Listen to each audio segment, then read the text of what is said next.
Oke, kembali lagi di channel saya. Makasih buat kalian yang sudah menonton video ini. Kali ini pembahasan kita terkait EKTP. Yang kali ini udah tahap jilid 2. Bakal ada 3 kader PDIP yang keseret. Wah, kita lihat ya kali ini Opung membahasnya. Sebelum kita ke video, bantu subscribe dulu channel saya, belum subscribe. Tidak tunggu lama, kita ke video langsung. Let's go. Kalian masih ingat nggak waktu Hasto kemarin ditetapkan jadi tersangka? Aku bilang apa?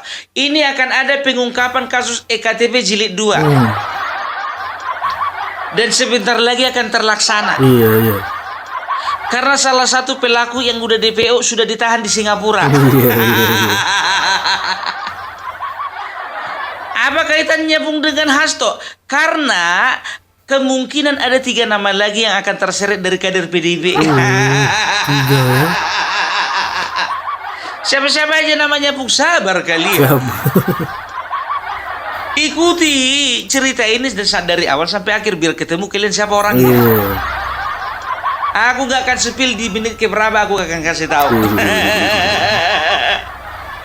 Ya, jadi kemarin ya beberapa waktu yang lalu, kalau nggak salah tanggal 15 Januari 2025, ya sudah ditangkap ya salah satu DPO kasus EKTP yang bernama Paulus Thanos, ditangkap di Singapura. Ya.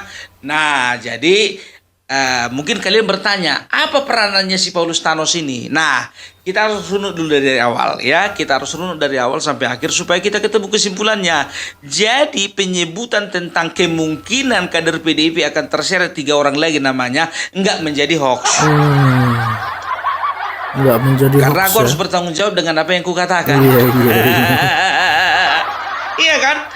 Betul. Dia yang ku sampaikan ini data. Data, wah, bukan fakta yang dibuat-buat. Iya, bukan dibuat-buat ya.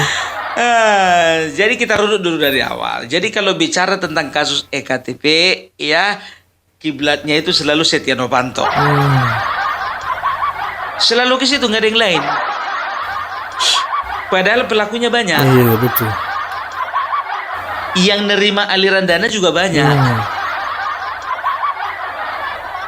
Yang berkeliaran juga masih banyak.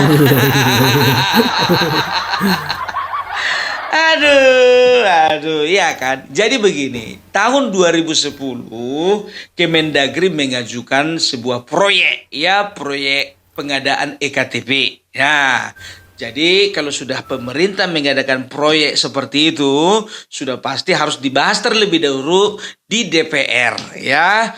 Jadi waktu itu yang membahas itu adalah Komisi 2 DPR RI. Nah, dilakukanlah pembahasan, ternyata setujulah ya untuk dilaksanakan atau dilakukan pembuatan EKTP secara massal, ya secara besar-besaran, dan dana yang dibutuhkan itu sekitar 5,9 triliun. Wah, banyak itu, banyak.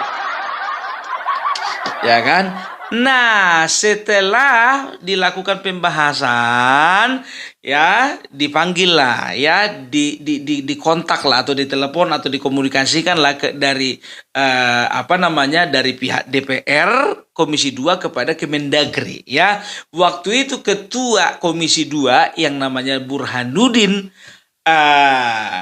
Nabitupulu, ya, meminta fee kepada Kemendagri. Untuk apa itu? Sebagai uang pelicin. Supaya apa? Supaya DPR ya boleh memberikan kartu hijau untuk proyek EKTP. Ya kalau sudah dibahas, sudah ketok palu, ya tinggal jalan kan begitu. Pemerintah tinggal mengeluarkan uangnya kan begitu, ya kan. Nah kemarin itu ya si Burhanuddin ini meminta fee. Aku yakin bukan untuk dia sendiri, karena dibahasnya kan rame-rame. Kan begitu kan. Jadi diminta lah fee kepada si Irman. Jadi dirjen ini namanya Pak Irman. Nah, Irman mengatakan bahwasanya pemberian fee akan dilakukan oleh rekanannya yang merupakan pengusaha. Pengusaha yang memiliki perusahaan yang kemungkinan akan dimenangkan lelangnya. Asik gitu ya, ngasih fee nggak pakai uang sendiri. Ya kan begitu. Jadi pengusaha ini namanya si Andi Agustinus ya, Andi Narogong alias Andi Narogong ya, Andi Agustinus. Jadi Andi Agustinus ini pun juga menyetujui ya dengan catatan semua peraturan dan juga semua prosedur SOP segala macam kalau bisa juga diatur supaya sesuai dengan permintaan mereka. Nah, pihaknya Andi Agustinus dan juga beberapa rekanannya, termasuklah salah satu perusahaannya si Paulus Thanos ini, juga melakukan rapat. Iya dong, proyek. Wah, proyek. Iya kan, proyek. Nah, ternyata yang mengumpulkan vendor-vendor ini itu adalah perusahaannya si Paulus Thanos ini ya, aku lupa nama perusahaannya apa. Nah, Paulus Thanos ini perusahaannya bertanggung jawab untuk melakukan pembuatan dari EKTP tersebut ya, pembuatan dan juga pendistribusiannya. Nah, ternyata disepakatilah ya, bagi-bagilah dana ini. Jadi dana kemarin itu yang turun dari pemerintah itu sekitar dari negara itu 5,9 triliun. Kan begitu. Dibagi-bagilah sekitar 2,4 triliun. Separoh. Separoh. Jadi dibagi-bagilah ini. Tahu kalian persentasenya? Sampai ingat aku persentasenya. Jadi persentasenya aku apa lebih tahu kalian? Untuk Kemendagri mereka kebagian 7%. Ya, 7% itu ada sekitar 365 miliar. Bayangkan, 365 miliar dibagi-bagilah sama orang Kemendagri. Setelah itu 5% untuk Komisi 2 DPR RI. Dirupiahkan sekitar 261 miliar. Banyak itu, Wak. 261 miliar. Nah, 7%, ingat ini, 7% itu bagiannya si Setia Novanto dan juga si Andi ini tadi. Andi Narogong ini tadi, ya. Jadi 7% kalau dikalkulasikan di dalam rupiah, tahu kalian berapa? Itu sekitar 574 miliar. Gila nggak itu? Gila, makanya gue bilang setelah itu ya, waktu itu kalau nggak salah ketua fraksi Partai Demokrat itu kena juga itu. Siapa namanya, si Anas Urbaningrum dan juga Nazarudin, mereka sama-sama kebagian 11%, sama juga 574 triliun. Nah, sisanya ya sebanyak 15% atau 783 miliar. Kok triliun tadi? Miliar. Sisanya ya sekitar 783 miliar. Ini dibagi-bagilah ini untuk pemenang tender.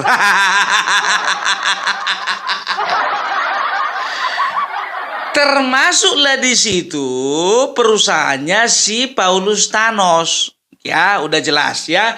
Jadi untuk Paulus Thanos sendiri pun juga diperkirakan mendapat sekitar 145 miliar. 145 miliar. Sekarang begini, dia kabur tahun 2021. Ya, sekarang 2025. Sudah 4 tahun. Kira-kira kalau 145 miliar, kira-kira cukup nggak itu untuk biaya hidup selama 4 tahun? Cukup lah, iya kan? Jadi itu dia. Nah, ternyata ya ketika di dalam sidangnya Setia Novanto ya mengatakan atau menyebutkan beberapa nama. Ya, yang pertama itu Ibu Puan Maharani. Ketua DPR RI sekarang. Ya, Setia Novanto mengatakan bahwasanya Puan Maharani menerima uang sejumlah 500 ribu US dollar. Berapa itu? Sekitar 7,5 miliar. Sedikit. Dibandingkan yang diterima si Setia Novanto, sedikit memang. Tapi tetap itu adalah uang korupsi. Setelah itu ada siapa? Ada Ganjar. Nerima berapa? Nerima juga 500.000 US dollar. Yang ketiga siapa lagi? Pramono Anung. Menerima juga berapa? 500 US dollar, 500.000 US dollar. Sama-sama 7,5 miliar. Ya, itu kan kemarin kan yang menyampaikan Setia Novanto, bukan Opung Parbelak. Ya, sekarang begini, yang jadi pertanyaannya, apakah KPK jilid 2, apakah KPK versi terbaru akan mengusut tuntas masalah EKTP?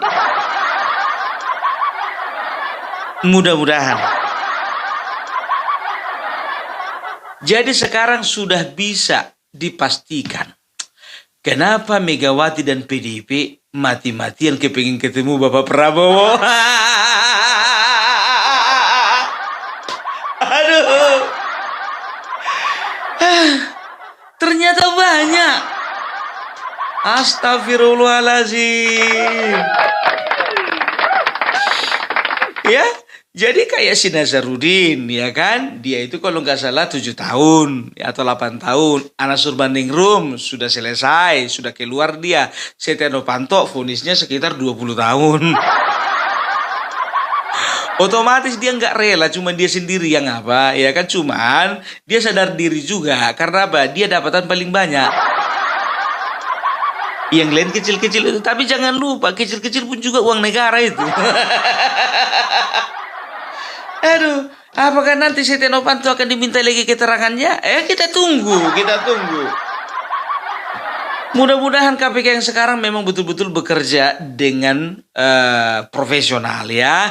Jadi sudah terjawab pertanyaan dari Adiana Pitupulu dan juga Didi Sitorus. Kenapa sih cuman Hasto? Loh, ini sudah nampak kerjanya kan. Kasus EKTP bakalan diusut lagi. Tapi masalahnya 3 kader kalian juga bakalan terkena. Kemungkinan. Nah inilah dia, maunya kalian jangan bilang kayak gitu tadi. Kemarin itu. Iyalah kami serahkan semuanya kepada KPK gitu. Biar si Hasto aja yang kena tahan. Yang lain gak kena getahnya. Apapun tantangan kalian akan dijawab KPK. Udah aku bilang kan, salah satu kepuasan publik terhadap Bapak Prabowo adalah penegakan hukum di bidang korupsi. Itu salah satu kepuasan publik termasuk Opung Parbelak. Kan begitu, ya kan? Mudah-mudahan Bapak Prabowo tetap konsisten. Makanya sampai sekarang Bapak Prabowo asal mau jumpa sama Megawati dan PDIP menghindar. Ternyata itu toh. Ditelepon KPK lah Bapak Prabowo. Pak Prabowo ada kasus baru. Oh iya, kasus apa itu? Sebetulnya ini kasus lama ini Pak Prabowo, Bapak Presiden ya. Tapi bakalan ada nama-nama baru ini. Loh, nama baru? Dari mana? Wah itu, dari Partai Nasi Goreng Pak. Oh iya. Oh pantesan mereka ngajak saya ketemu. Ya kalau bisa Pak nggak usah ketemu dulu Pak. Karena kalau misalnya ketemu nanti citra Bapak yang jelek ini loh. Oh iya. Saya pasti akan hindar. Tapi itu gimana itu? Itu kakak saya ulang tahun loh. Loh Pak itu kakak kandung apa kakak apa itu? Ya udah kakak kandung bukan sih. Tapi yang dia bilang katanya hubungan kami kayak kakak adik. Loh Pak, kan yang ngaku-ngaku kan mereka. Jadi piye iki? Jadi aku ndak datang. Gini aja Pak. Bapak cari alasan yang lain. Bilang kayak pergi ke India gitu loh. Karena begini Pak, kalau misalnya Bapak dekat-dekat dengan mereka, persepsi publik akan negatif terhadap Bapak. Oh iya, kebetulan aku juga mau pergi nih ke India ini, ya. Ada undangan juga dari Perdana Menteri India. Oh iya, iya, iya, kayaknya pas juga itu. Iya Pak, lebih bagus Bapak itu kirim apa kayak gitu loh, kado gitu loh. Oh iya, nanti saya kirim aja bunga ya, bunga anggrek ya. Betul itu Pak. Pokoknya selagi bisa Bapak hindari mereka ya Pak. Soalnya ini Pak ada 3 nama loh Pak. Soalnya buronan itu sudah ditangkap di Singapura Pak. Jadi sesuai dengan arahan Bapak bahwasanya semua kasus korupsi itu kalau bisa diberesin. Nah masalahnya ini Pak ada 3 nama lagi yang ada di Partai Merah. Ini gimana Pak? Ini lanjut apa enggak? Saya sebagai presiden memberikan kebebasan kepada kalian untuk bekerja secara profesional. Jadi dikasih nih Pak, gas. Aduh. Ya jadi Bapak Prabowo tidak akan pernah mengintervensi yang namanya KPK ya. Jadi itu tadi cuma didramatisir aja sih ya. Jadi artinya apa? Ya artinya di sini kita bisa melihat bahwasanya pemerintahan yang lalu ya memang betul-betul amburadul. Loh, maksudnya Bapak Jokowi amburadul? Bukan Bapak Jokowi, tapi oknum-oknum anggota dewan ada di kementerian dan segala macam. Nah, coba lihat itu ya. Jadi kan ya ini kan bukan zaman Bapak Jokowi. Ya, bukan zaman Bapak Jokowi, zaman Bapak SBY. 2009 coba. 2010, 2011, ya kan 2013, 2017 baru diangkat itu Setia Novanto di KPK kan begitu. Waktu itu dia jadi ketua umum. Jadi ingat ya, bukan masa pemerintahan Bapak Joko Widodo. Bagi kalian para pembenci siap-siaplah salahkanlah terus Bapak Jokowi. Gitu ya, tapi untung saja waktu itu tahun 2010 2011 PDIP bukan penguasa, makanya yang kemungkinan terseret namanya cuma 3. Kalau sempat berkuasa di situ kurasa lebih dari 3 itu.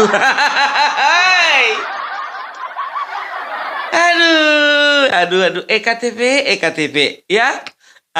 Jadi ya itu mengenai pembagiannya tadi kan, persentase dan juga jumlah uangnya. Nah, ternyata sekarang ya ini akan menjadi keresahan ini di tubuh PDIP. Karena apa?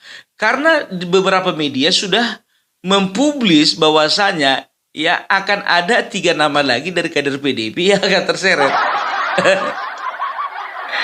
Kalau Hasto sih bakalan senang-senang aja karena apa, mereka berdua berlawanan. Tapi yang pusing itu Ibu Megawati. Kemarin sekjennya, sekarang anaknya.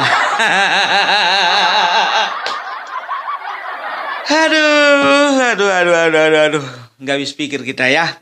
Jadi mudah-mudahan ya KPK boleh bekerja secara profesional. Jadi udah tahu kalian kan siapa itu yang namanya Paulus Thanos. Paulus Thanos itu adalah salah satu pengusaha yang berperan di dalam mengumpulkan vendor ya, dan juga dia itu mempengaruhi ya dan merequest kepada Kemendagri dan juga kepada DPR ya untuk mengeluarkan peraturan-peraturan yang sesuai dengan request dari teknis yang akan mereka lakukan.